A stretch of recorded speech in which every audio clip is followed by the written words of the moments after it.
All right, so in this video, I'm going to cover 1.2b, solving multi-step equations.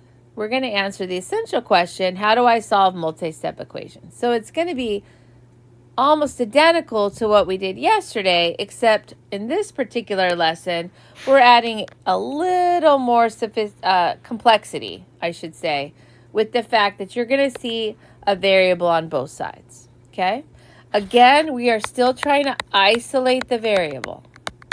When we solve equations in algebra, what we're really trying to do is figure out what the value of the variable is. So you'll see something at the end, x equals.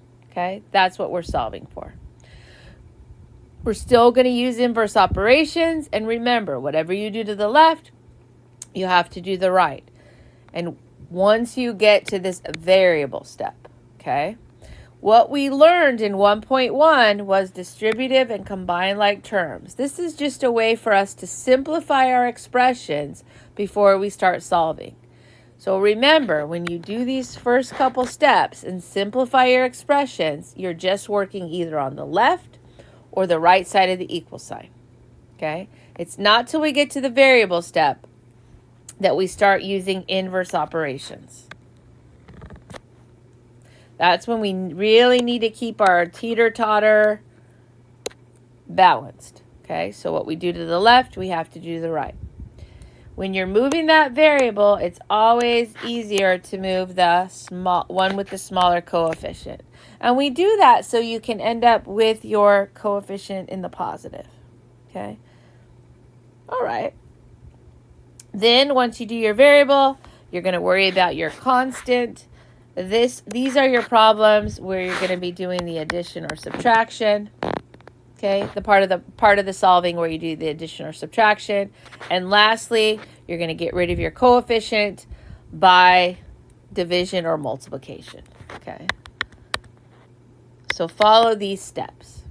If you get stuck, you can always come back to your steps here to remind you. So let's do these first couple problems. Let's start with number 1. So the first things you should ask yourself, and you can write these down until you get better at it, right? Write these steps down and ask you, well, do I have distributive? No, I don't have any parentheses.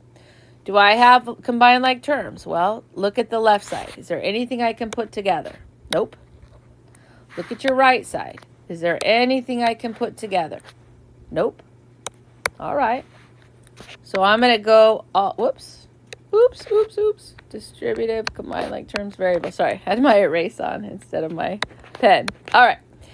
So now I'm going to go all the way down to the variable step. Well, do I have a variable on both sides?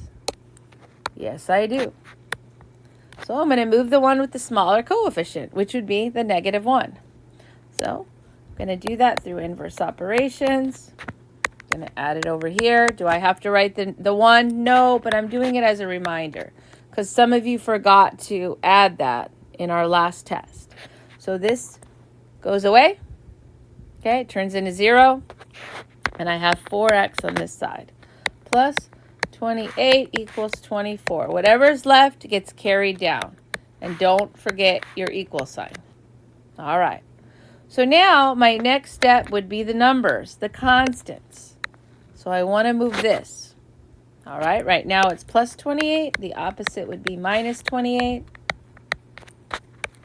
And I'm left with 4x equals -4. Wonderful. So now I need to solve, and I do that through the division or the multiplication. Well, in this case, it would be division. I'm going to divide by 4. X equals -1. Just like that. All right, let's work through the next one. Remember, division, combine like terms, variable, number, solve. Wonderful. So ask yourself, on the left side of the equal sign, is there anything I can combine together? Nope. On the right side of the equal sign, is there anything I can combine together? Nope.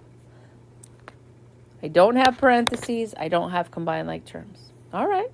So do I have a variable on both sides? Well, I have one on the left. I have one on the right. So I'm going to move the one with the smaller coefficient. -3x, -3x.